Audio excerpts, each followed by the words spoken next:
I hope it does not really the crowd tonight. It does always get a little uncomfortable.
Things on a stupid stop and waste that is been like I had last weekend. I had a guy hired him.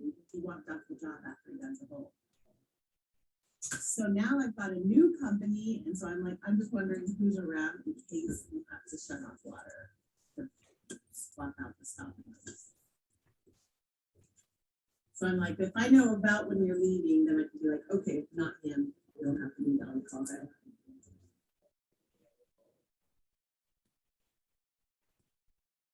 Okay.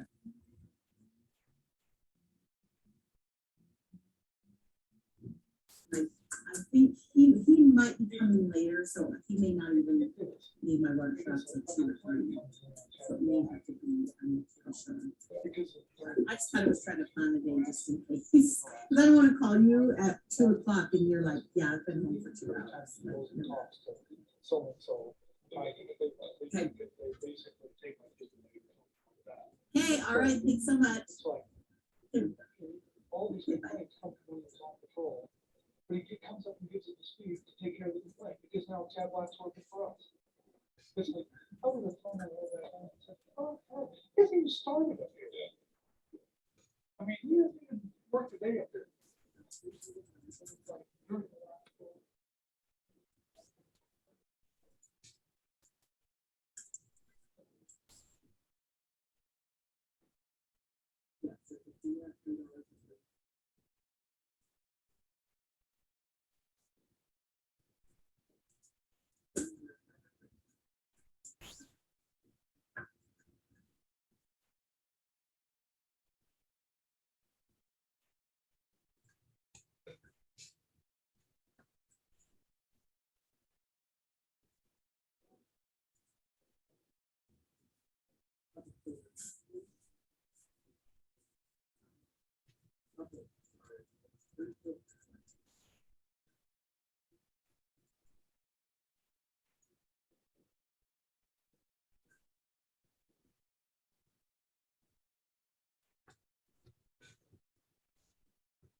Okay, we'll get going in a couple minutes here. We'll give it 3 more minutes.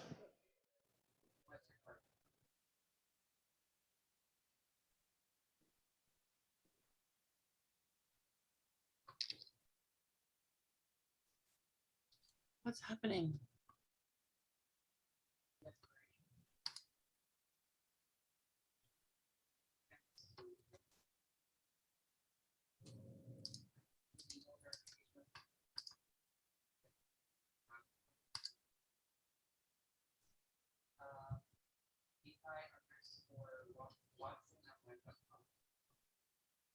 I feel like nothing's happening. It's frozen.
When a stranger returned their lost dog. The dog is a 5-year-old beagle mix named Bonnie, and she went missing on a Sunday morning. Our owners quickly asked for help on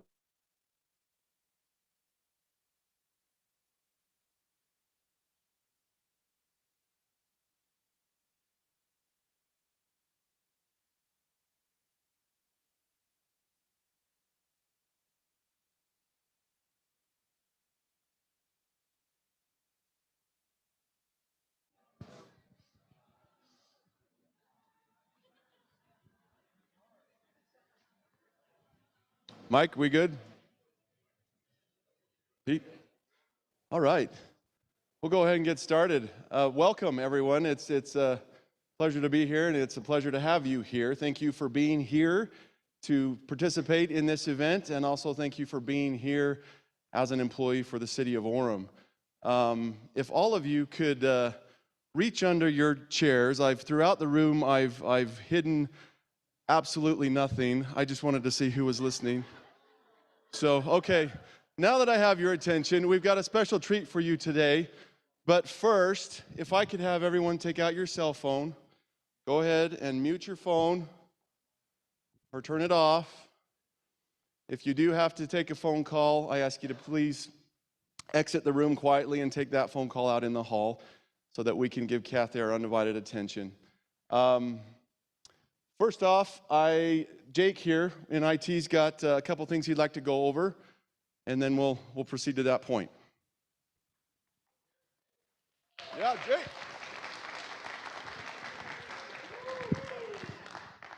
Hi, everybody. We've heard your complaints, particularly relating to the password policy.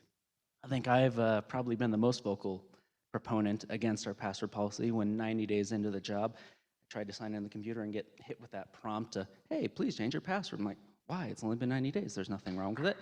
So yeah, it drives us all nuts, doesn't it? Anyways, so we have looked at our password policy, we've looked at security standards, and we've found ways to modernize our current policy.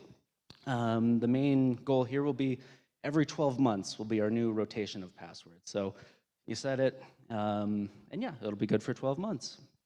It does come with, it does come with a little bit of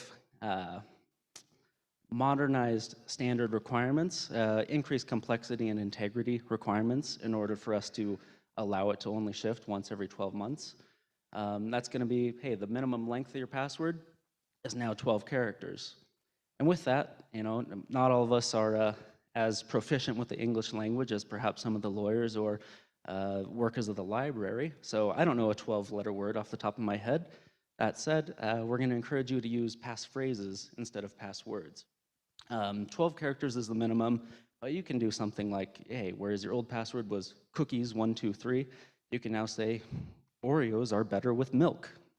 And just, an example of something that stands out to you, can be catchy, easy to remember, but this is now your computer sign-on password.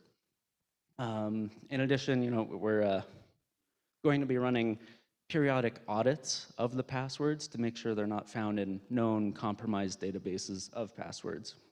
And if your account has been flagged to have a known compromised password, you'll just be notified by IT with encouragement to change that password.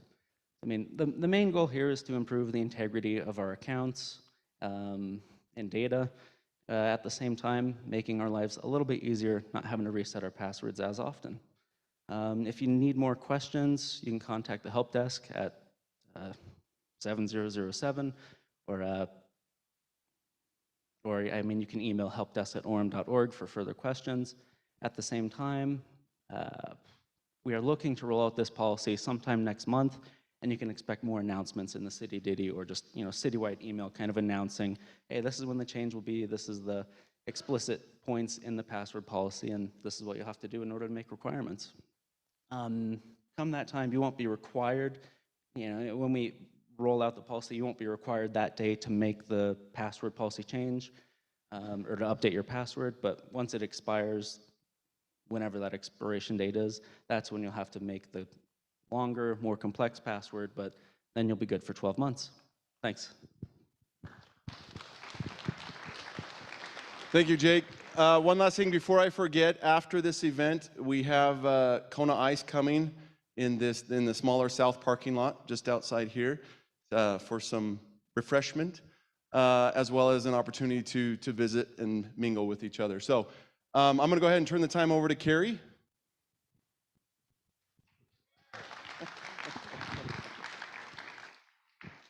Thanks, Jason. Just a couple of things really quick before we introduce our speaker today. We do have our Employee Appreciation Party coming up on August 25th at 11:30 a.m. It'll be at the City Center Park here, so make sure that you come. We will have wallabies. We'll be catering it. We'll have the employee awards, a Hawaii trip, 9 square, cornhole, big block Jenga, and human size Connect 4. So come by, have some good times. Who wants to win the Hawaii trip? Yeah? And we will have someone a little famous there, Carlos. I'm glad you raised your hand. Stand up. Guitarlos, Carlos. Yeah. Woo! Carlos, do you have a band put together, or are we hearing just from you? Yeah, he does. A secret band. Are you gonna dress up like Kiss?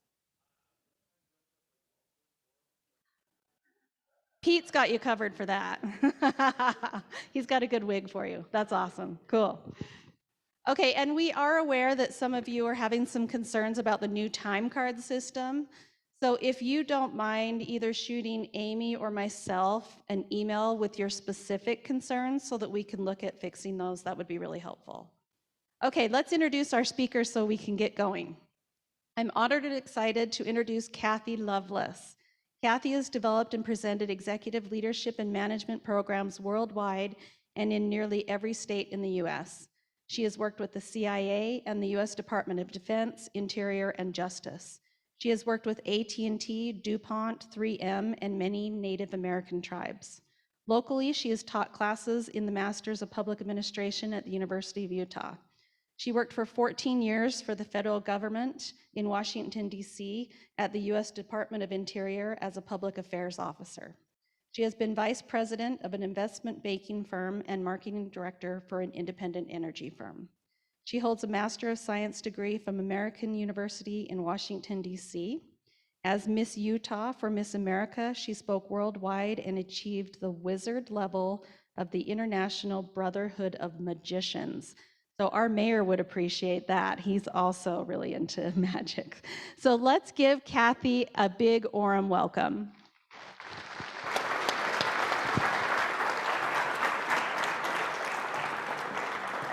Good morning. How are you today?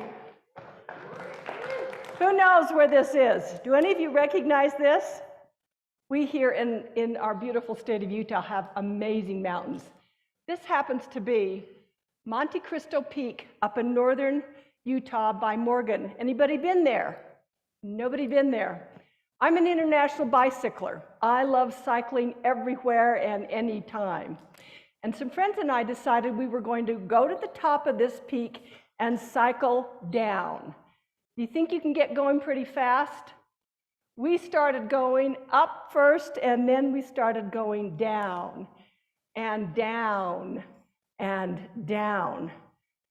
35 miles an hour, 40 miles an hour, 45 miles an hour on a bicycle. Anybody ever done that? A couple of you have. It's exciting, isn't it? But what starts going through your head? If you're a smart person, you're probably thinking, if I sneeze, I will be dead. That is not a good plan. So I keep going down, and all of a sudden, I see something happening as I get to the lowest level, 4,200 feet down from where I started. I notice the traffic coming toward me has stopped. And again, my brain is going, oh no, oh no, is this what's down there? Is this going to be me? Is this what is going to happen? Is this what's going to happen? But instead, this is what I saw. And fortunately, I was able to stop and get out of that deer moose's way in time to avert disaster. How many of you have had unexpected things happen in your life? I would say that life is very unpredictable. Very unpredictable. If you would agree with me, raise your hand. Absolutely. We know it is unpredictable. How can you better prepare for what life has to offer and how you can be prepared for what's going to occur? I have 3 very important lessons. And let me just tell you, I've been around a while. I admit to it. I'm now heading into my 55th year of working full-time. And I'm going to share with you stories that I have personally experienced. I didn't just read about them in a book, and I'm sharing with you what somebody else wrote or somebody else experienced. These are my personal stories because it made the lesson real and one that I can share with you and give you background and what I learned from each occurrence. I'm going to start with the importance of visualizing your success. Do you know that you can visualize your success in every aspect of your business? You can visualize it in your personal life, in your professional life, in your athletic life, in your sports life, all of that. You can visualize your success. I think it's very important that we learn when this can start coming to us. You all know Glen Canyon Dam, right? How many of you have water skied on Lake Powell? We love water skiing on Lake Powell. Now, I'm the eldest of 6. I'm the big sister with all the big sister traits. That means I take care of all the brothers and sisters. I sewed for them, I cooked for them, I babysat them, I took care of them, right? And so big sister is looked up to, and even though I'm about 6 feet, 5'10", I'm the shortest in my family. Got the picture? And very quickly, it's evident that I'm the shortest, but I'm still the big sister. I'd started my career with the U.S. Bureau of Reclamation. Any of you heard of that? In Washington, D.C., at the headquarters. And I'd worked back there a while, and then I came back to Utah to visit with my family. And while I was gone, they all learned how to water ski. And man, my youngest sister, she got up on those skis and she skied all around Lake Powell, and my brother did it, my other sister, my other brother, my other brother. And then they said, okay, Kathy, it's your turn. Well, I'm the big sister. I can do this. I was the leader of the family. I can do this. So I get in the water. Okay, Daddy, hit it. I mean, it can't be that hard. All my siblings can do it. Okay, Daddy, hit it. And he hits it, and I go up, and I go down. Okay, that's one try. All right, Daddy, let's try it again. Up, down, up, down. Number 3, number 4, up, down. Number 5, 6, 7, 8. At this point, my darling mother leans over the boat and says, Kathy, it's okay. You're still a good person if you can't water ski.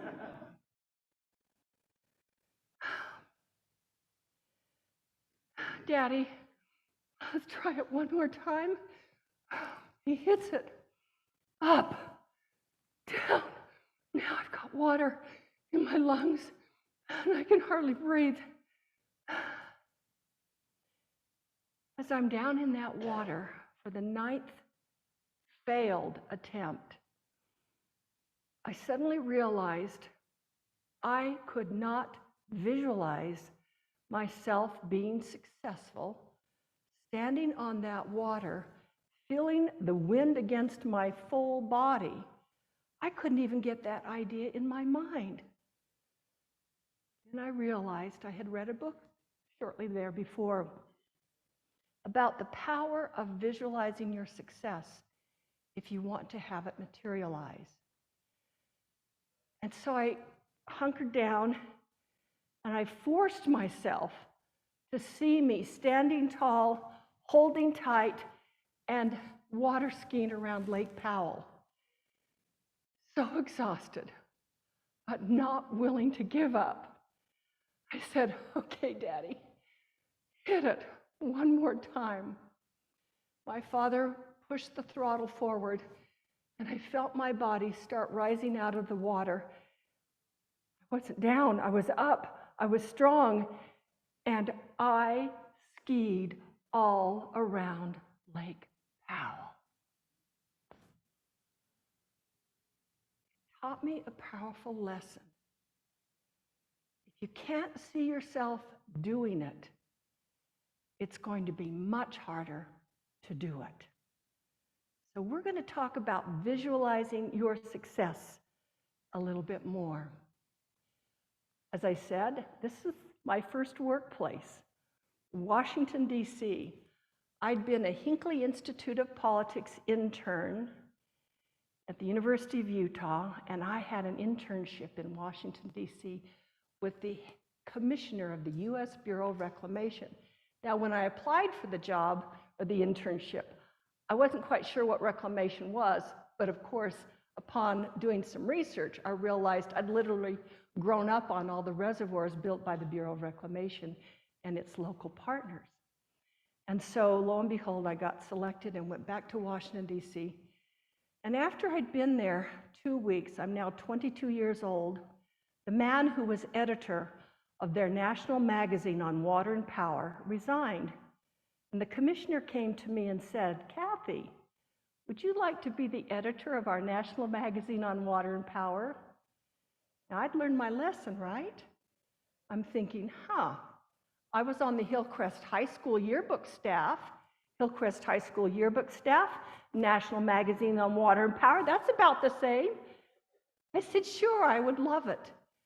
What I didn't appreciate then was that whole internship, it was just going to last one summer, proved to be the direction for the rest of my life in water, power, resources, cogeneration, and all kinds of very exciting things.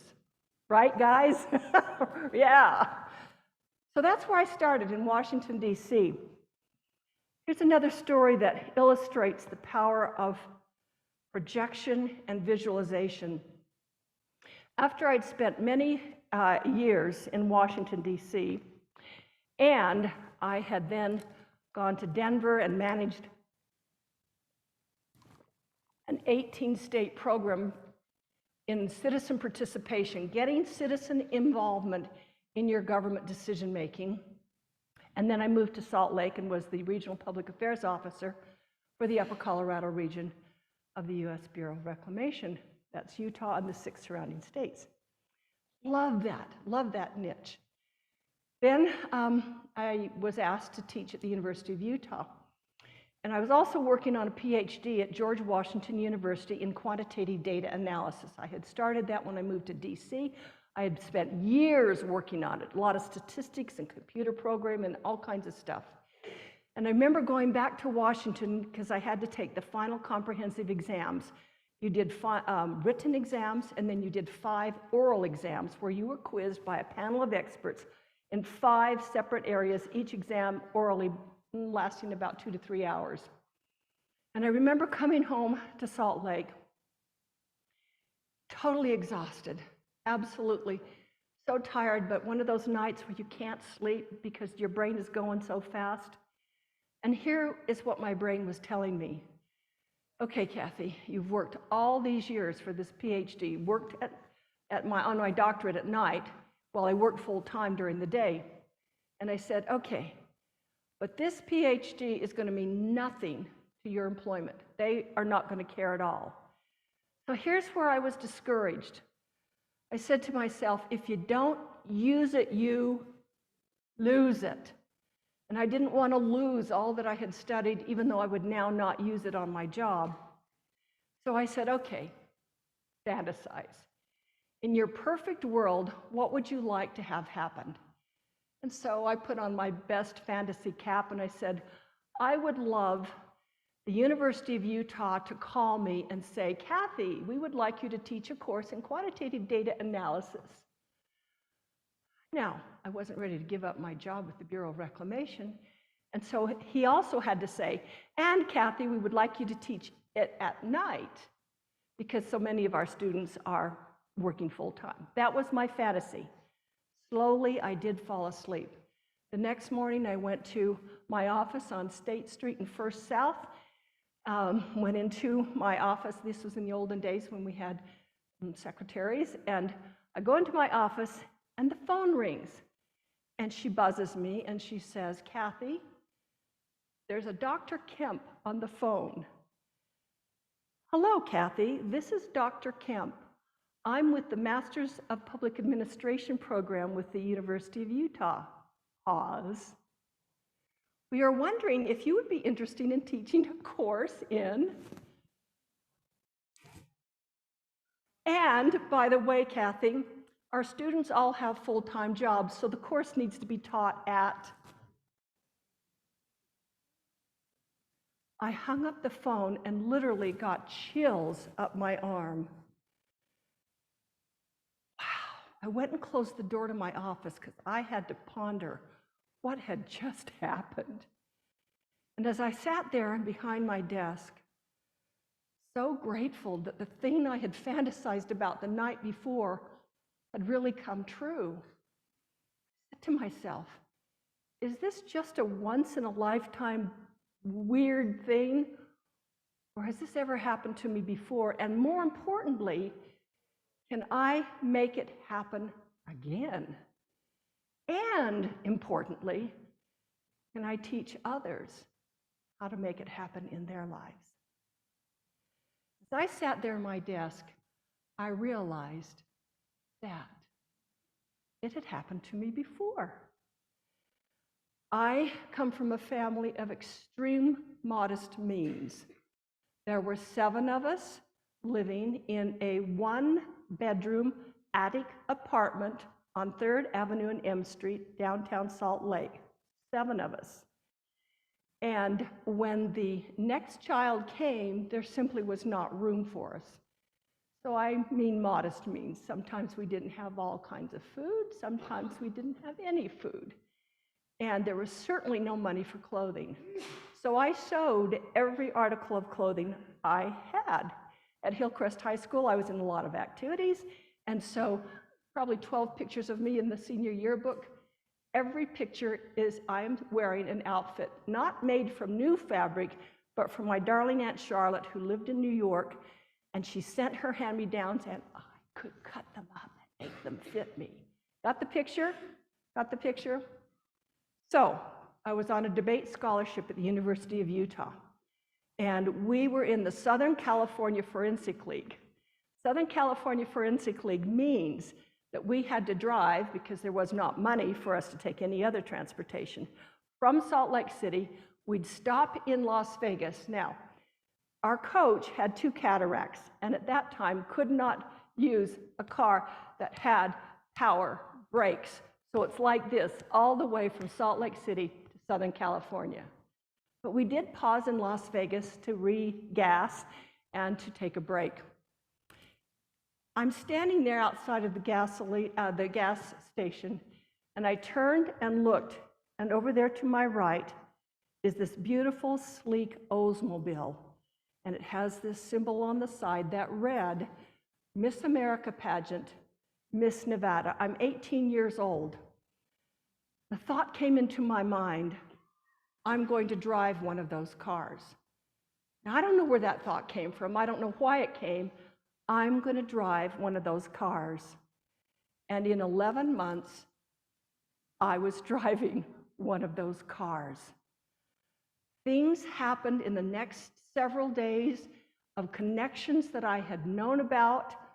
People who I had worked with started connecting the dots. Not only did I have a car, but I went on my first airplane ride from Salt Lake City to Atlantic City, New Jersey, to participate in the Miss America pageant. Now, in those days, the Miss America pageant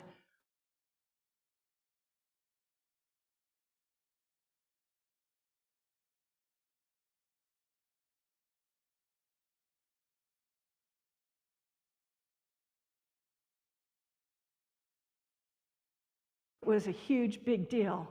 For me, the big deal was that was a store-bought suit. That was a $400 suit in 1968.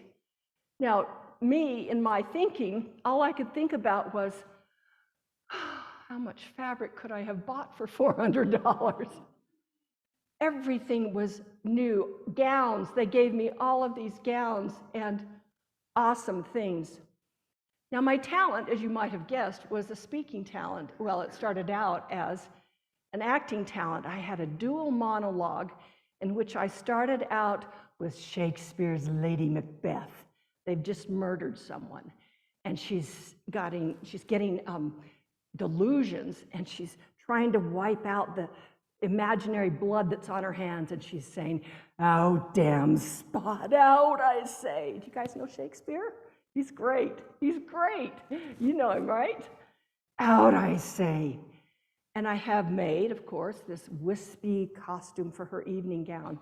And then I rip off that costume, and I'm now Anne Frank. And I do the last scene where Anne Frank hears the sirens of the Nazis. After several years of being saved, she now knows it's over, and they are coming for them. And then she ends with the final statement, in spite of it all, I still know people are basically good at heart. Okay? That's what got me Miss Utah. So I'm going to do that at the Miss America pageant. Days before, we get a call from NBC, and they say, we cannot get the copyright clearances for Kathy to use the Diary of Anne Frank on NBC national television. Her father is still alive in Amsterdam. This is back before internet, back before cell phones, back before everything. We cannot get the copyright clearance in time for us to do Showtime on the main stage. She has to change her talent. My professor was Neil A. Maxwell. Any of you have heard of him? Neil A. Maxwell was a wonderful man. He was my professor. We went to him. We said, we're leaving in just a matter of days. Can you help me craft an original presentation? He said, we can't do what I had been prepared to do. And bless his sweet heart, he helped me write a wonderful presentation, a speech, which is what you're seeing me give there. Now, here's the significance. I knew that a speech in that fashion wasn't going to be as glamorous and exciting as Lady Macbeth and Anne Frank at the terrible times in their lives. But I didn't care. It didn't matter to me. I didn't really care about being Miss America. And here's why. Do you know what Miss America has to do? She has to give up college for a whole year to go travel around and doing what she does. Do you know how important college was to me? I didn't want to leave the U. In my family, education was everything and meant the world. So, I didn't become Miss America, but it was okay. I got to go back to the U. And something else happened just shortly after that. A man who was head of the International Exchange School said, "Kathy, I've seen you, I've heard you. I would like to pay all of your expenses and pay you a salary to go to Greece, Italy, Switzerland, France, and England to perform and to speak. Are you interested?" What do you think I said? Heck yes. Okay, so let's talk about vision statements. Do any of you have a cell phone or a piece of paper that you can jot down an idea or two about your vision statement? Because as I've suggested, it's very important to write these down. Your vision statement needs to encourage you and to stretch you. So a vision statement shouldn't be easy and automatic. It shouldn't be something that you can just do without trying very hard. It needs to be something maybe outrageous, maybe something that everybody tells you you can't do, you're not good at. Let your vision statement say, yeah, but this is what I want. Write down the vision statement. Next, let it be something that is a vision in every part of your life. You can have it be a vision for what your work life is like. I got to tell you, as I've already said, I'm in about my 55th year of working full-time, and I love going to work every day still. My prayer is that I can stay strong enough and healthy enough to keep working because it's that fun and that interesting. How many of you would like a job like that? We all would. And maybe you have them here. Maybe you already have it. That's awesome. Your vision can include your sports, your pastime. What things would you like to do in your fun time? I mentor a lot of people who want to become professional speakers. And a woman who just came to me, Jamie McCrazy, was an Olympic champion downhill snowboarder. And just a young, sweet thing. She's working with me now. She's 26, 7, something like that. And everything was going great for her. She had awards and trophies from all over the world until she fell and hit her head. Can life throw things at you?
And we had become friends, talked on the phone. He lived in Tennessee, and we talked on the phones. At that time, I was the marketing director for a cogeneration power project building company. What that means is cogeneration meaning two, meaning the power plant takes natural gas and produces electricity, but if there is also waste heat that can be profitably used, those are two outputs, electricity and waste heat, then if you could show that that plant works, the federal government gave you some special benefits. So I was developing those kind of projects around the country. And this is a scary story, and I don't know if I should tell it. Should I tell it? Will you believe me if I tell you? Are you sure you will? All right. I'm working in Los Angeles on a $500 million project. And we've got another meeting the next day. I go to bed that night, and I am awakened because I have had the most vivid dream. This dream is so vivid, I have to get out of bed and write it down in my journal. I'll describe to you the dream. I walk into what I know is, it looks like a cell, but I know in my dream brain that it is my office. And my daddy taught us when we were little kids that you always hang your hangers with the hanger going the same direction so that if there's an emergency, you can scoop your clothes together, pull them all off, and then run, okay? So in my dream office, which is kind of a bedroom office, I turn, and here's the closet to my right. And I notice that all of the hangers are hanging in the same direction. My dream brain tells me that means, Kathy, you're losing your job at this company. So I go further into my concrete office, and here is my rollaway bed, and it's folded up and rolled away, okay? So I go outside of my office and run into my secretary, and I say to her, oh, she comes to me and she says, Bob wants to talk to you. And I say, why didn't Bob tell us? My dream brain says, why didn't Bob tell us we're losing our job or I'm losing my job? And then the dream ends. I write it down. Oh, it was just a dream. I go back to go to sleep. Then something weird happens. The next day I get up, and there's a phone call from the secretary who I had had a dream about the night before, and she says, Kathy, Bob, the executive vice president, wants this day not to pass without you calling him. I knew what it was about because of the dream. So he calls and he says, Kathy, we need you to come home to Salt Lake City immediately. And I said, oh, what's going on? And he said, oh, I can't tell you, you'll get emotional. He didn't know me, did he? I said, oh, Bob, I already know what you're going to tell me. He said, well, the company has gotten into some troubles and we're shutting down immediately. You need to come home. And I said, well, Bob, I think it'd cost another plane ticket because I've already got a round trip ticket. Why don't I just come home on the regular flight and I'll see you when I get there? So, because that allowed me to put the transaction on my terms and not on panic terms. So I went, took my regular flight, went home, decided, now let me precede this. I had a girlfriend who was responsible for the investments of the company. And people at the top knew things were going bad, and I'll tell you what they were doing, and I won't name the company.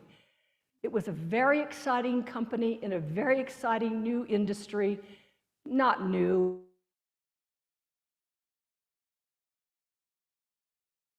And the head people were going, oh,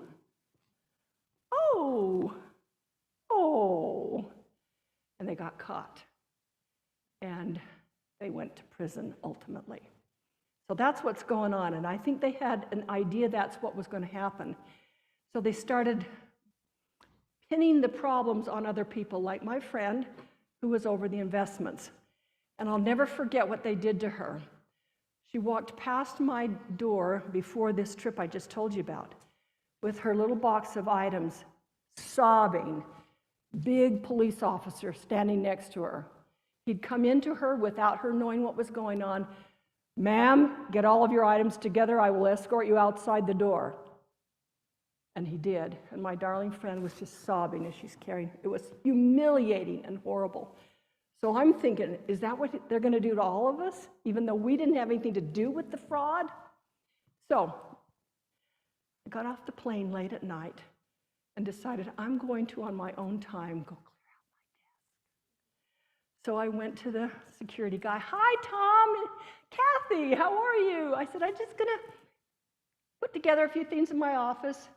So I put together a few things in my office, separated what was mine and what was theirs, and with calmness was going to come back in the morning and walk out with a smile. Got the picture? So the next day I come back. This friend that I told you about from Tennessee, whom I'd met in the public power industry, called me. And he said, how's it going, Kathy? I said, not well. We've had better days. And then I explained to him what was going on. And I said, you know, in my perfect world, again, you guys, the dream, the vision, what do you really want? I said, in my perfect world, I'd be a speaker, but I have no idea if you can even make money at it or how you would get started or anything. And my friend said, oh, I know the owner of a speakers bureau here in Tennessee. Let me connect you with him. Are you understanding critical connections in your life come about when most unexpected? Are you behaving in ways that when somebody sees you behave, they always are thinking, man, this guy is so amazing. Someday I'm going to offer him a job because he is awesome. Are you behaving that way, performing that way all the time?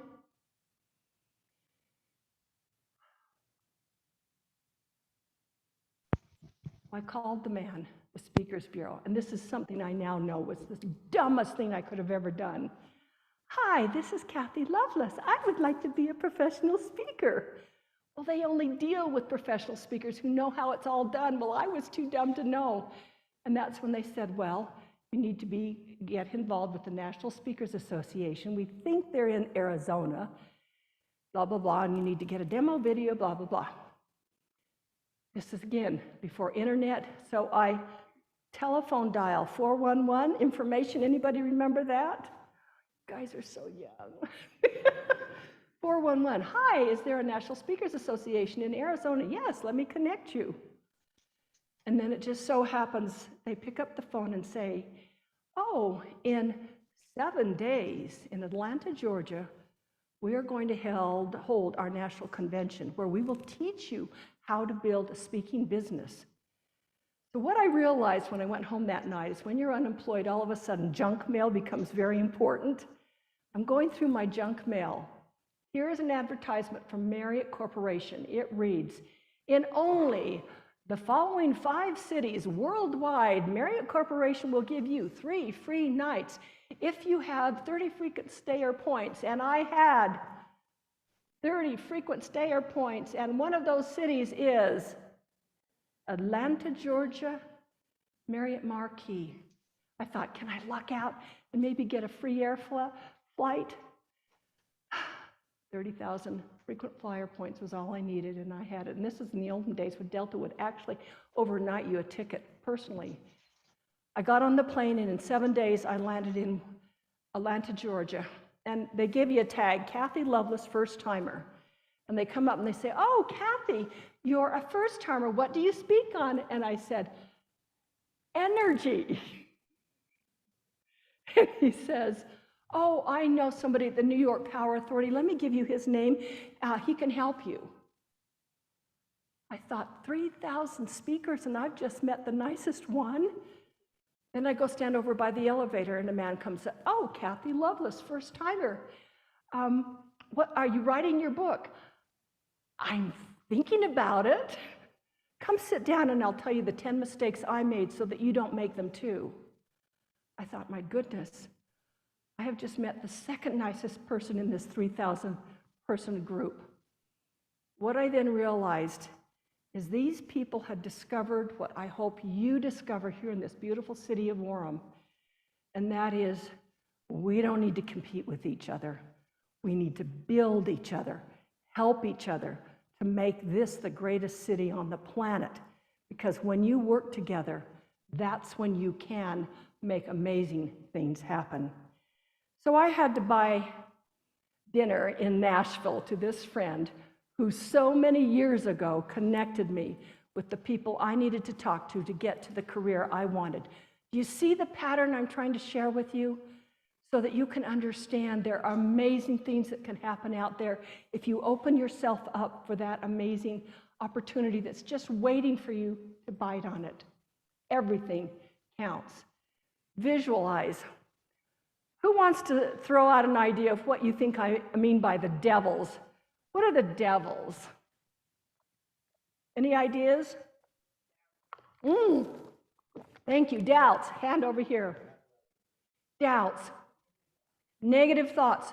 Is there a person in this room who does not have them? We have these devils. Oh, you're not good enough to do this.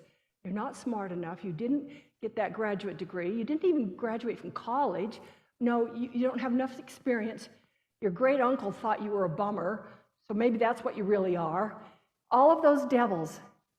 And what we have to do is start knocking them off and stop listening to them. They want us to be low, medium, crappy performers. That's what they want from all of us. So get rid of your devils. When I work with my mentees, one of the first things I have them do is I say, sit down and I want you to write 10 times I want. I want you to think about this for just 2 minutes. I want you to think, and if you've got something to write down on or a cell phone, I want you to think of just 5. Think to yourself, I want. I want. I want.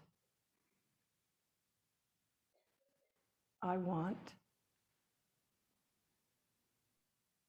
I want. Does anyone want to share an I want?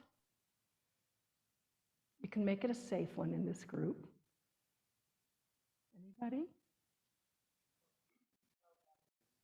Your child's happiness. That's a beautiful I want. It's your child.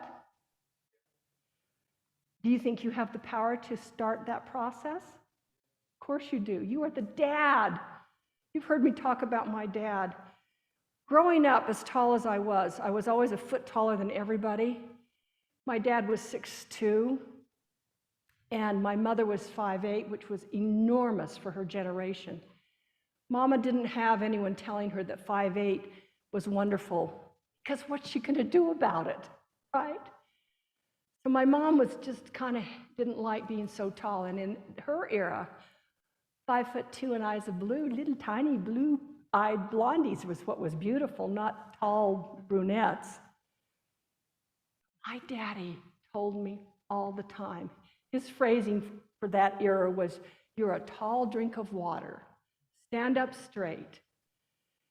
You can be that father to your children." Anyone else want to share? What do you want?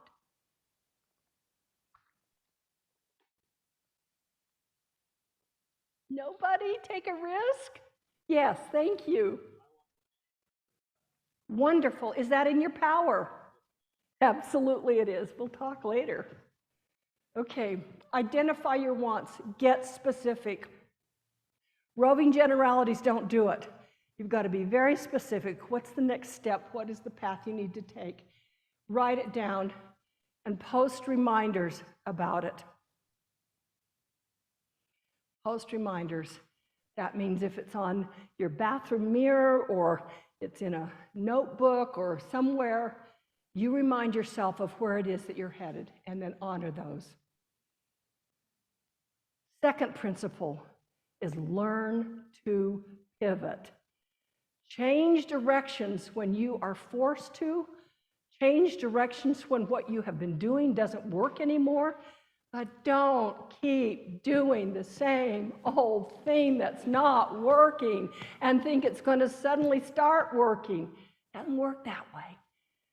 So let me share with you some stories about pivoting. We have to pivot on the major things, on the minor things, and in all aspects of your life. Pivot is important. I'm speaking in Toronto, Canada.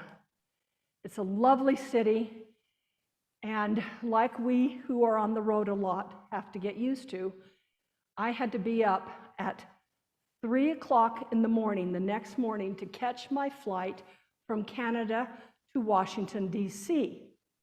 I was flying there to present a program in Washington, D.C.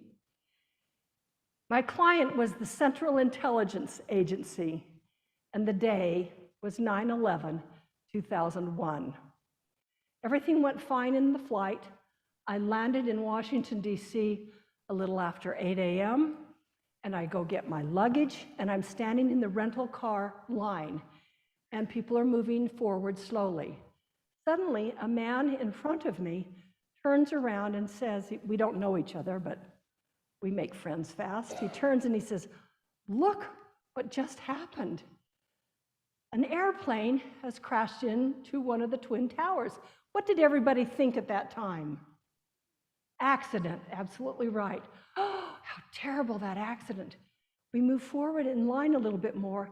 He turns to me again and he says, "Oh my goodness, there's been another attack or another flight go into the Twin Towers." This is what we then began to start seeing. Now I'm at the counter, almost ready to talk to the man. All of a sudden, I get a phone call from my husband, who is here in Salt Lake, and he says, "Kathy, the Pentagon has just been hit. You better take cover." Now, I get to the car.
My luggage up 3 flights of stairs, open the door, and here's the room that when you walk across the carpet, your feet kind of stick on the carpet.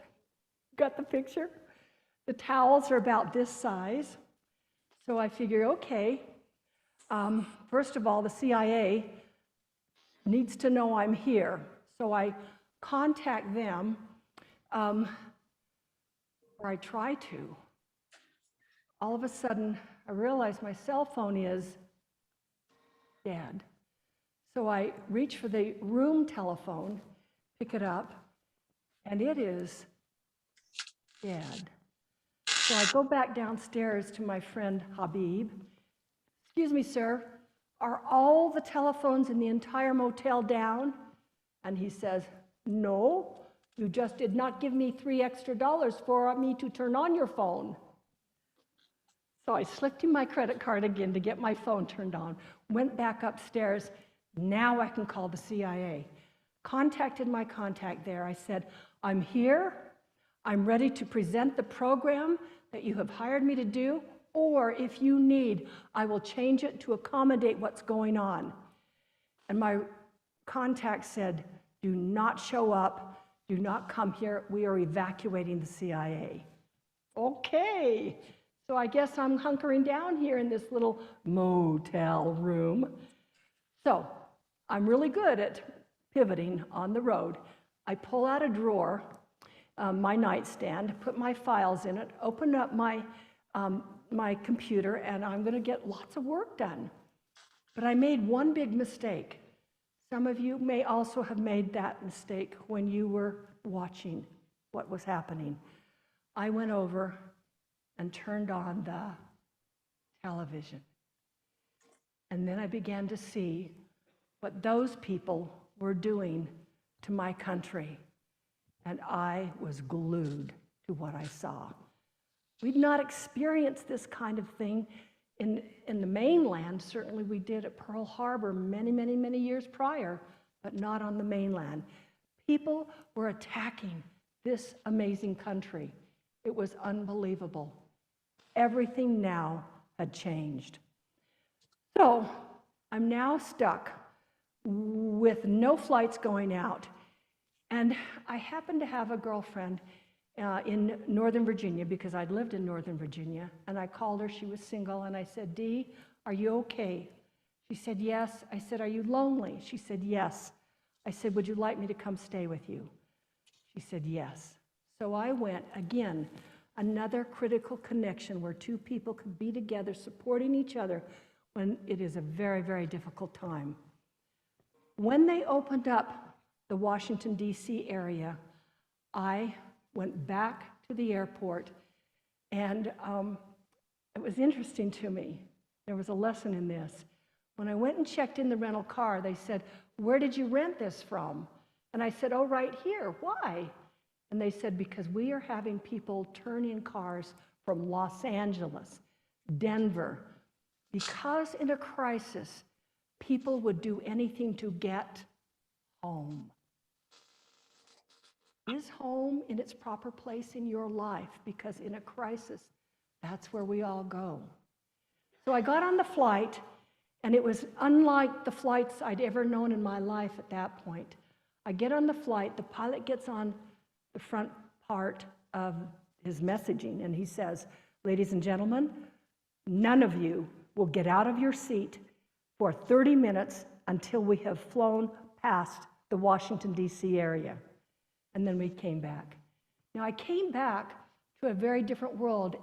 I had probably 10 government contracts all over. I was being hired by the military to speak in Germany at all the military bases. The 7th Army Command hired me on statistical process improvement for the military. Everything was flattened out and went dead. Now, something interesting I learned, and I learned it from my friend and your friend, Dr. Phil, and that is, we take action. What happened is that when I got home, he was talking to an audience about like you, and people were saying, I am so scared, and I don't know what to do, and I am concerned about this, and this is happening. And Dr. Phil said, when you start having negative, those devils kind of thinking, he said, put a rubber band around your wrist and flip that rubber band and flip that idea out. And then I like to say, flip a better idea in that identifies success. So are we through with 9/11s? Oh, wait a minute. Several years later, it's something called COVID-19. What do you think that did to the speaking business? Totally flatlined us. Was there anyone here in which COVID-19 did not impact your business? It affected all of us. It didn't impact yours? I love it. But it did affect your business. It improved it. So what is a negative for some people is not a negative for others. That's an important lesson too there, isn't it? Okay, so Dr. Phil taught us. In my case, here's what happened with COVID-19. I mean, we were used to speaking to big, fancy audiences. And we have a group called the Forever Miss Utahs. We love each other. We get together every year at the Miss Utah pageant, and they bring us oldies out and give us a rose. See, I got a rose there. They give us a rose, and they clap politely, and they go, oh, then she gained a lot of weight. We know. But we love each other, and we're all engaged in charitable, helping society kinds of activities after the pageant. But we're used to big audiences. Now, this was my audience during COVID, a camera, and that's what we got. We know that the third principle is work harder and smarter. What I'm going to do is take a little break here for a second. Have everybody on the front row stand up. Everybody on the third row stand up. And every other row, stand up. And I want you to turn around, and maybe if there's somebody standing behind you, I want you to take a minute and introduce yourself to them if you don't know them, and I'm doing it row by row because often you sit next to people you know. Introduce this person to you, and then I want you to share with them some of the I wants that you've had, some of the ideas about pivoting and change. Just take a few minutes and do that. I want you to come away meeting somebody you don't know. You two guys, I know you, I'm going to hook you up. You two guys talk to each other.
Okay, let's come back. I hate to interrupt. Some of you are so animated, it looks like you're having wonderful conversations. Do you know each other very well, or did somebody meet somebody they haven't met before? You did? Wonderful. What did you learn about that person? Oh, that's beautiful. That's beautiful.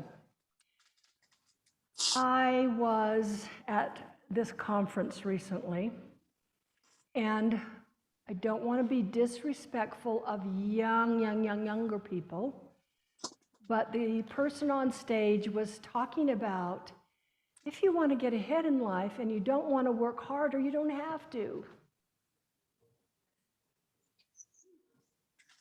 What?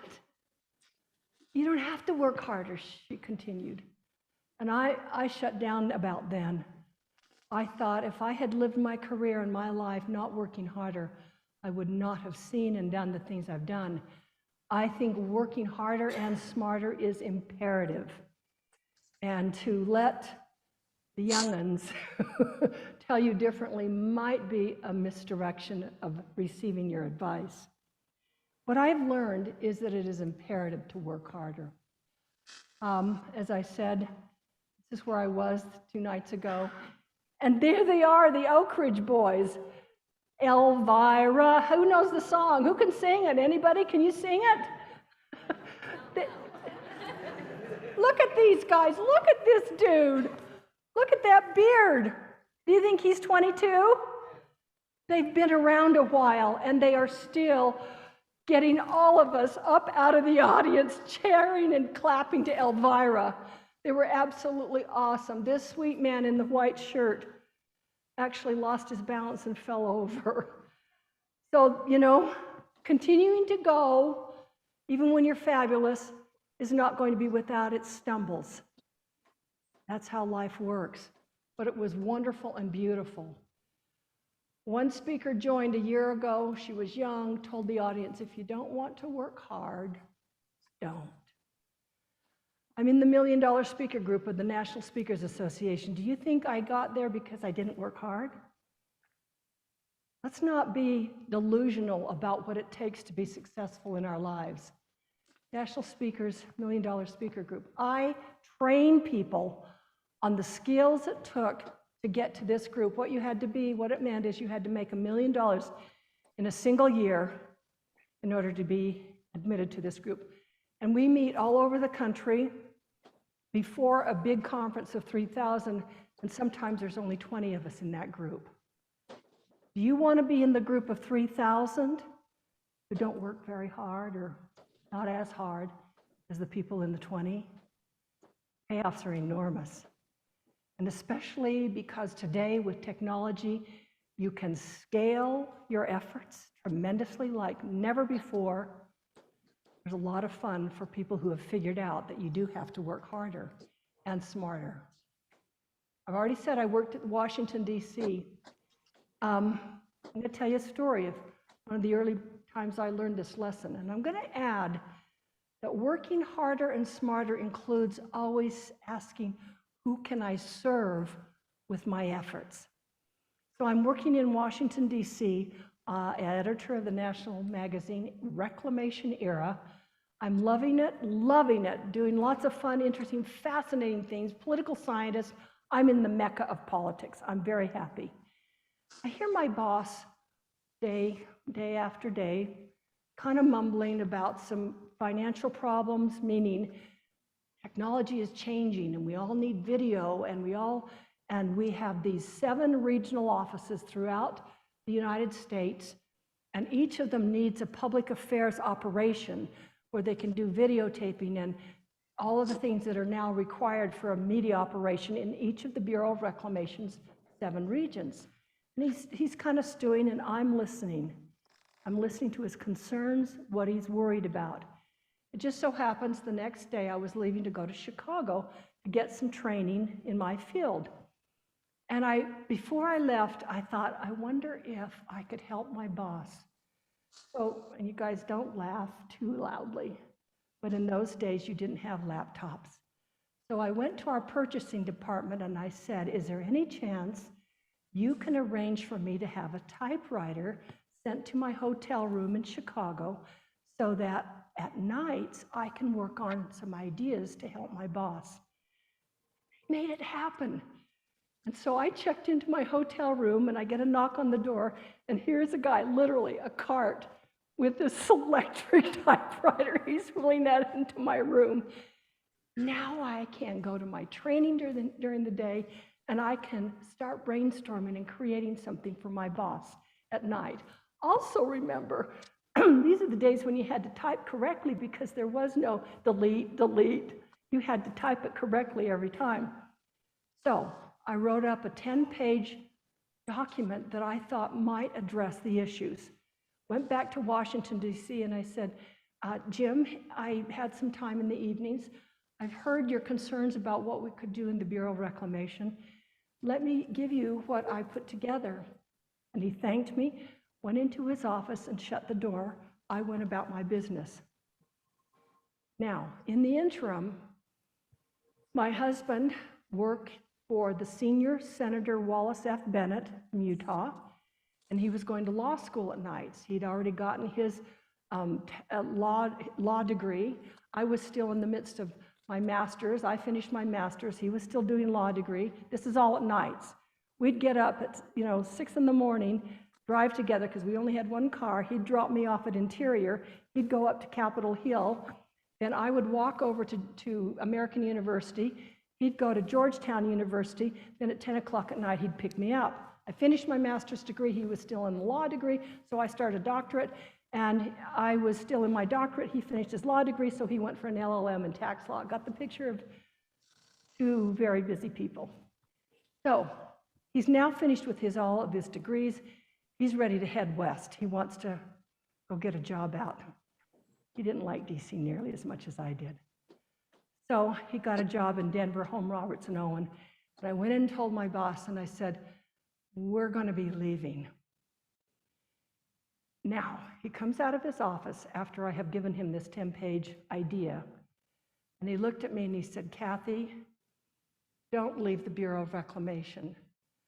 If you will stay, we will create a public affairs service center in Denver, Colorado, and have you operate the 17 Western states public involvement program, and we'll have the government pay for your move. Now, we're going to make you in charge of the PR part of it, Kathy. Critical connections, demonstrating to others that you're not in this just for you, you're in it to solve their problems. You've got ideas, you're willing to work, and you're willing to work hard. Next story. It's important that you know your client's business as well as your own business. And who are your clients? Your clients can be coworkers. Your clients, in my case, happened to be my boss. It was who I was serving.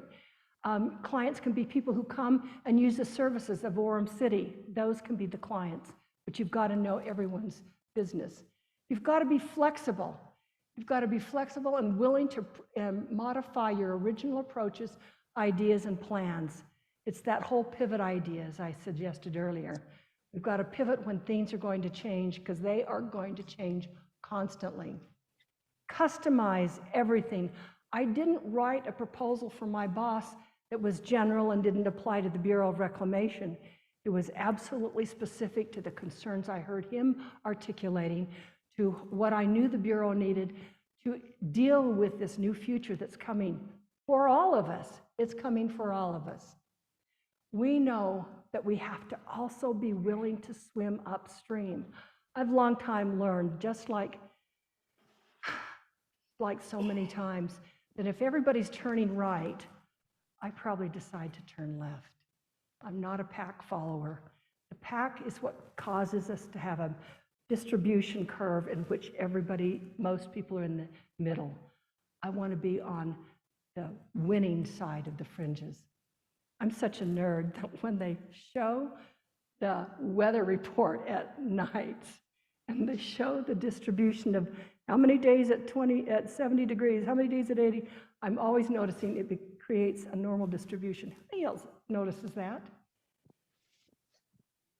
I got to have a confession. I got appointed to the Central Utah Water Conservancy District Board of Trustees just recently. And I have a beautiful 5'2" blonde granddaughter. And I said, Maddie, I've got a room. We're going to go to the Utah Water.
But the best prepared. Are you the best prepared to walk into that vision that you've been thinking about and that you have created? I think life in its unpredictability is a little bit like this demonstration here. I have in front of me 3 cups. Pretty empty, 3 cups. Would you say that's what that looks like? 3 empty cups. And we think we know what's going to happen if I were to take a drink of water, as you have seen me do, and I take a bit of this water, and I put a little bit in this cup right here. We know that, as I've suggested, we have to pivot. And life changes, and things happen, and 9/11 occurs, COVID occurs. We have the wettest year when I'm with the Bureau of Reclamation, and State Street turns into a flood. They've literally got a bridge over State Street so people can walk over it. I'm the public affairs officer getting calls from every country in the world. And I remember vividly, after it all subsided, I took barges of the media down to Glen Canyon Dam. Let me tell you what we had to do. The river, Lake Powell, was so full, they had to add 8-foot flashboards to the top of the dam because it was just getting too full. Finally, that was not going to work anymore. They had to open the spillway gates. Now, they'd never done that before either. And so the water came gushing out, and the spillway is, if the spillway's up here, there's an arm like this, and then water comes shooting out when you open up the spillway gates. Everybody with me? And in the arm, something started happening called cavitation, which means that the process of water going out started sucking concrete out of that spillway and spewing it out. And as the concrete is being spewed out, a bigger and a bigger and a bigger hole is being eaten into the side of the hillside. When it all subsided and it was safe, I took barges of media down the canyon, and we entered in through the spillway entrance and floated up to that barge, to that elbow where all of the cavitation had occurred. What I saw was astounding. I stood in front of a 3-story hole in the wall that had been created by there being so much water come out of Lake Powell. Now contrast that with what we're seeing today, only a few years later. Okay, it's a couple of decades. Who's counting? I'm not. Isn't life unpredictable? How many of you have been watching what I'm doing?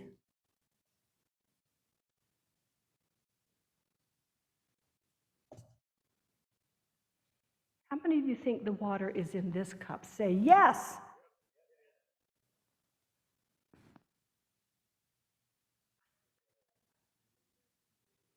How many of you say the water is in this cup? Say yes. Yes.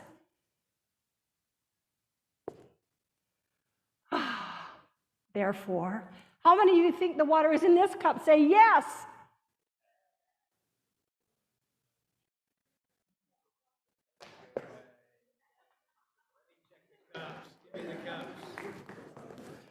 Just like water in Utah, it doesn't exist anymore.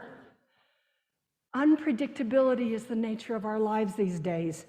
We cannot anticipate that what we thought is going to be what is going to continue to be. It doesn't work that way. Working harder and smarter means, oh, you guys, it's not easy. It means the highest level. It means operating and functioning at the highest level of an organization or an endeavor. Don't come here saying good enough is good enough. Come here and say, how can I truly make a difference to the wonderful people of this city? How can I make a difference to my colleagues with whom I work? How can I change something? You have the power to change. It means understanding the buck stops with you. Don't keep passing the buck, oh, it's somebody else's problem, it's somebody else's fault. My boss on that day didn't say, Kathy, will you please create a proposal for how we can create a public affairs service center in Denver, Colorado? Did he say that to me? No. I just knew that's what he needed, and I probably could help. The buck doesn't stop. The greatest expectations of performance, heightened expectations and responsibility are found at the highest levels of most organizations. You can do this. Absolutely, you can. High consequences for failure. The consequences of failing to meet the higher expectations are also greater. There's less room and tolerance for errors. We've all seen the stories of Challenger. At this conference I was just at was a space expert who was at NASA during the Challenger. How many of you remember where you were when Challenger went down? Do any of you? Yes, we remember. Lives were lost. Tiniest little thing went wrong. We don't have room for error. You've got to be seeking to do the very best you can. I created, when I was with the Bureau of Reclamation, what I called the Central Utah Project Experience. Because after being the public affairs officer for many years, I realized there are people out there who really hate us. They really hate these damn people, and they don't want us building more of those damn dams. And then there are people who, of course, understand what we do, and we couldn't live without our water projects. Let me just add this thing. I wrote my doctoral dissertation on Western water resources, and I knew I was in trouble.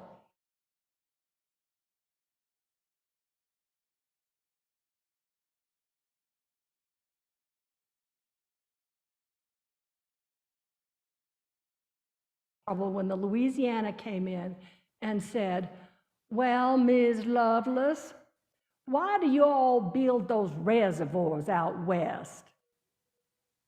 And it only got worse from that point on. So we know that everybody doesn't understand what we do. So I created what I called the Central Utah Project Experience. It was a 3-day, 2-night adventure to see all of our dams and our reservoirs. Keith McCord and Carol Makita came with us. So we had Rocket Rod Decker. Anybody remember Rod Decker? He was with us. And we went and saw all kinds of projects. I took a big busload of people, had a whole big handout workbook. They could really understand what we did. But at night, I purposely took the people who hated water development with the people who loved it. And I said, okay, you're going to be the cutter-upper of the carrots. You're going to chop up the potatoes. And we did Dutch oven cooking out on a fire. And what do you think happens when people are starting to work together on a single task that does not highlight their differences? Do you think they start better understanding each other? They start having a conversation? That's precisely what happened with the Central Utah Project experience. It was remarkable what happened. Remember, everything counts. 51 years after starting in Washington, D.C. for the dam builders, I was appointed to the Central Utah Water Conservancy District Board of Trustees. I've already said that. And my daughter thinks I'm a nerd because I talk about water treatment plants and stuff. But that's okay. It's okay. I want to tell you about this lovely woman who was one of the first people I met when I went to my first board trustee. Did anyone know Lisa Anderson? Nobody knows Lisa. You do. You tell her I, woman of my word. I talked about her today. I walked into that district office and this wonderful, energetic, kind woman greets me. And she is obviously on top of her job and thinks her job is the most important job for the district. And see, I notice things like this. And she wants to make sure that as a new trustee, I go get my photograph taken, that I have all the materials I need, and I got to fill out these forms, and I've got to do these. And please call me, Kathy, if you need something more. And I just am watching her. And I watch her through several days and different encounters, and I am amazed at what she does. She's the executive assistant to the top people. This woman knows how to take her job, and it doesn't matter what your job is. Do you take it seriously and want to be the best at it so that if a Kathy Lovelace or somebody who's observing you does, and we are, we will say, man, I want to put her picture in my presentation about how wonderful it is, no matter where you fall in the organization, that you take your job as seriously as you can and you do an excellent job at it. I love her. I think she's amazing, and I didn't know her a few months ago. Can you be a Lisa in your organization? It matters how we speak to each other. I want to share with you an interesting story I learned. There is an irrigation district in California called the Imperial Irrigation District. Any of you heard of it? You have? It is massive, right on the border of the US and Mexico. I used to say I would fly into San Diego and then go back 20 years to get there. Because they do their job so excellently, you and I up here in Utah in February have fresh fruit because of the awesome job they do. Well, again, critical connections. I happened to meet a man who was on their board at just a dinner. And I said, how you doing? What's going on in the Imperial Irrigation District? And he said, oh, it's terrible. We've had to change our general manager. We're trying to figure out how to get one. And I said, oh, I have a seminar on selecting general managers. And he said, will you come present to the board of directors? I said, I'd be happy to. And then I said, how long would you like me to take? Now, for those of you who know, when you present to a board of directors, it's maybe 5 minutes, right? And so he said, well, I'd like you to take an hour and a half. What did he want? He wanted a free training. Well, I've learned that it's okay in times, certain times, to give a free training. So I said, fine, I'll do that. And he said, come tell us what you can do for us. I said, okay. So I went down there and I gave my hour and a half free training to him. And then I gave him a proposal. And for discussion's sake, I'll say it was a proposal for 2 speeches, maybe 10,000 each, okay? This was a while ago. And one board member from Arkansas who was on that district board, after I finished, he said, "Ms. Lovelace, we just love it when you all professionals come and speak to us, and you write up on those flip charts all your good ideas, and we just love what you have to say. And then you leave, and we go around the room and we take down those flip charts, and we pile them onto each other, and then we roll up that roll of flip charts, and we take that roll and we go over and we put it in the corner, Ms. Lovelace. Ms. Lovelace, our problems are a whole lot worse than that." What was he telling me? He was telling me that they had a lot of issues that a $10,000 seminar was not going to take care of. And I heard him. So I went back and I called the general manager the board member who had invited me, and I said, "I believe your organization needs more than what I presented. May I come again?" And he said, "Absolutely." So I fleshed out a massive $1 million contract that would take a lot of time. They had 1,500 employees, train all of the employees multiple times through all kinds of subjects. And I came back and proposed it. And what do you think they said? "When can we start?" So thinking small, thinking skinny, thinking little doesn't necessarily mean that's your answer. If solving their problem is what they need, and you can do it by thinking bigger. So this is some of the beautiful fruit they created. It was amazing. Now, when I started working with them, I was kind of appalled. I'm always listening. I would hear this person talking about that person who I'd now met, and they weren't saying nice things. And then I heard this person talking about that person, and I thought, that's not very professional. And so I started but educating my groups on how we talk about each other and to each other. It matters. And I said, for now, we're going to play a game in this organization. It's huge. I mean, this place is huge. Multi-billion-dollar operation. Got the picture?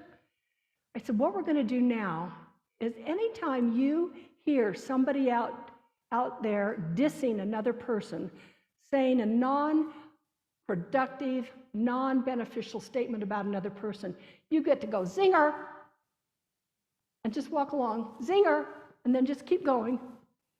The next time I went to Imperial Irrigation District and I was walking around the buildings, there's multiple buildings, I kept hearing zinger, zinger, zinger, and I wasn't doing it.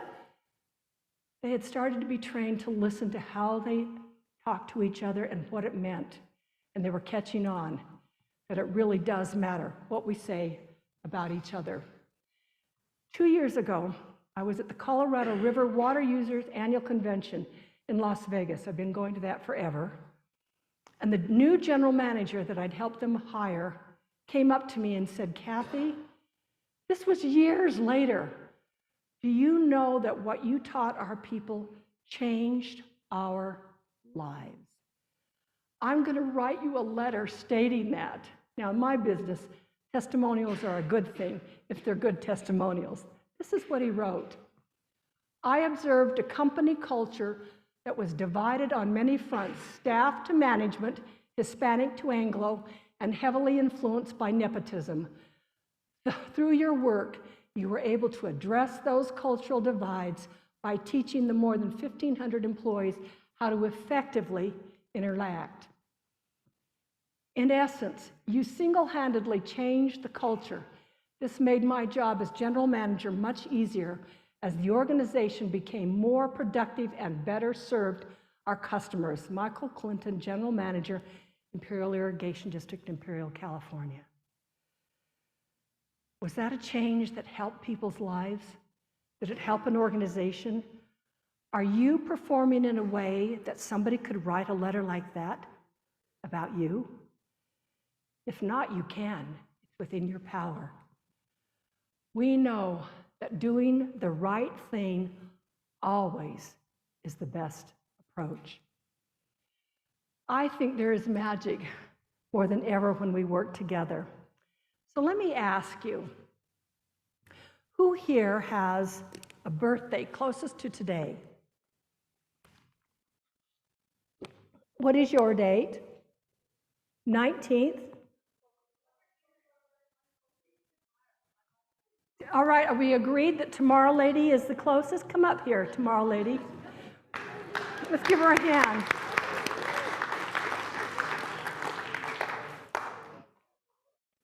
We have the, yeah, thank you. Come over here. Where is the microphone? Thank you. Okay, Tomorrow Lady, tell us who you really are and what you do. They love I'm you. Holly Let me just Grierson, tell you, and they all love you. They love me. Okay. They love you, and they're wonderful. Look at them. They're wonderful people. So you're just talking to your friends. Okay? Okay. So my name is Holly Grierson. I work for the library, and I actually help schedule this building, and my office is just over here. So Oh, awesome. Tell me your first name again. Holly. Holly, Yes. I love it. Now, Holly, do you think we get enough gifts on our birthday? No. No, we don't. I think you should have a gift. But now here's the, no, wait for it. I want you to just hold on to this, okay? Now, I know this is going to become an antiquated question, but I'll go with it for now. Does anyone in the room have a new $1 bill? New $1 bill, or relatively new? Anybody got a dollar bill?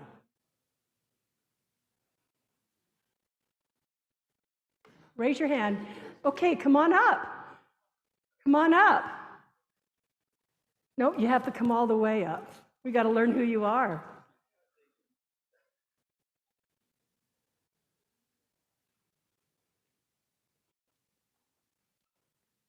You're going to give this to me?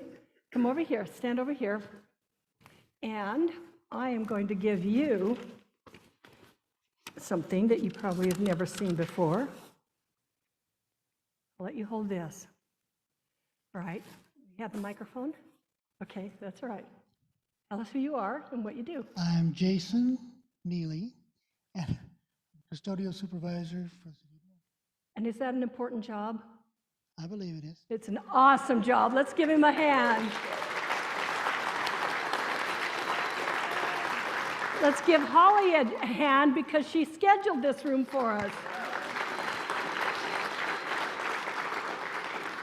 Okay, now I would like you, Jason, to open this and pull out what's in it. Show everybody. Okay. Will you show people what that is? Does anyone know what this is? Printed money.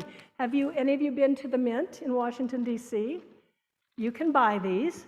And this, do you think that's real money or fake? It's real money. What is the single identifying element of a dollar bill?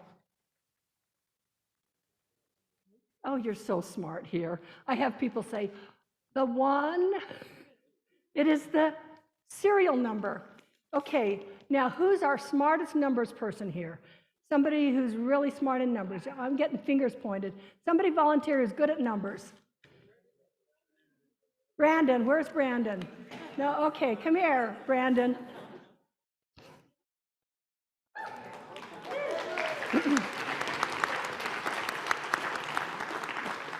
I'll let you come down here just a little bit. I don't want to stand in front of you. Yeah, okay. All right, Brandon, tell us who you are. Let's get the microphone. Brandon Nelson, I'm the finance director. Oh, Orem. how much better can it get? Okay, single identifying element I'm of a tax accountant as well. Oh, shoot. It's too much. Heart be still. Okay, single identifying element of a dollar bill. Will you take his dollar bill and write the serial number in big letters on this board. I didn't know I need to bring my glasses. Oh, I'm sorry. Do you have an assistant who can come help? Oh, I do have an assistant. Okay. Hey, Chang. Okay. See, isn't that wonderful? We can count on each other when we need I've learned to help. delegate. That's excellent. Okay, Chang, you come up here. You're on the spot. Want from the eye? Yeah, right. that's fine. You got to tell us who you are. Tell everybody who you are. Chang Ban, accountant. And your role here is? Reconciling the transactions. Oh, yeah. Wonderful. Awesome. All right, just write down the serial number, as big letters as you can here. Starting with the...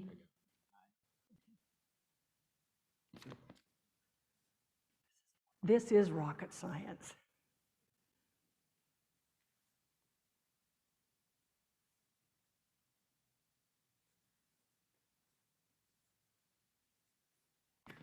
And then is there a number after the or letter? Okay, I'm going to repeat it back. You check it. This is where we do double checking of our work, right? I, 7, 5, 5, 8, 1, 5, 9, L, right? Correct. Okay. What we have learned is that life is unpredictable, that things don't add up to what we want them to. They don't show up the way we want them to show up. They aren't what we think they are. Do you have any fire inspectors in the house? Got more money what? He's got a whole row of them.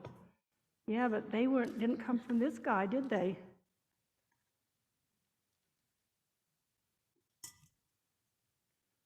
Life falls apart, often in front of our own eyes.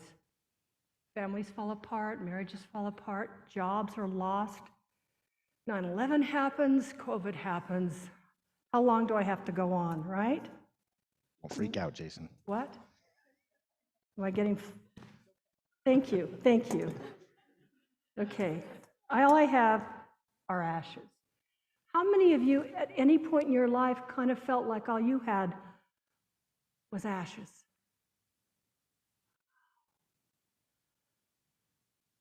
Birthday girl, come over here. Let's have you open up what's in your bag. We have an orange, I'll help you. Another orange, that's my French work. A knife, a napkin, all right. Now, would you like to pick an orange? Which one do you want? Just pick the right one, Holly. That one's yours. This one's mine. Did you pick the freshest one? Is that what you did? That's okay, it's okay. I grew up poor. We didn't have oranges. That was what my mother in Scipio, Utah got on Christmas when it was really special. I already don't believe it. Where's my friend? Where's my friend? Did he already go back? Yeah. You come on back here. I can read this.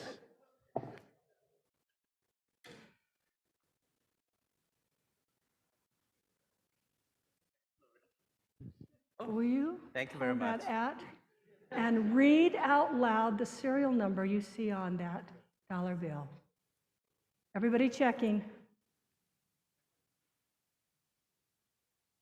I 7 5 5 8 1 5 9 Supposed to read that, not this. L. Let's give them a hand.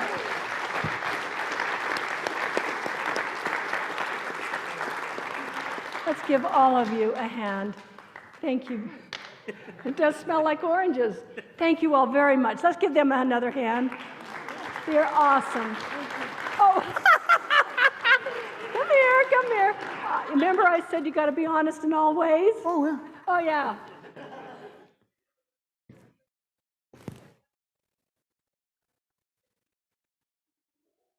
You are the magic in making this wonderful city be outstanding.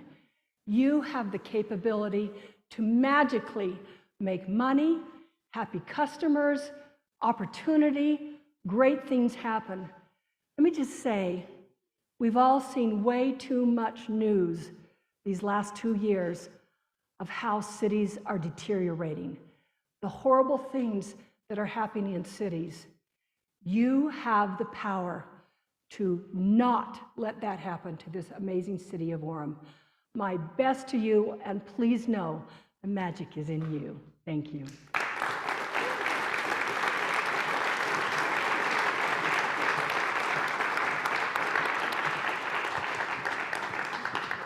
Thank you again, Kathy, for being here and for your remarks. A lot of very good points that all of us, I know, can think about and how it applies to us here at Orem City. So let's give Kathy another round of applause. Thank you. Thank you very much.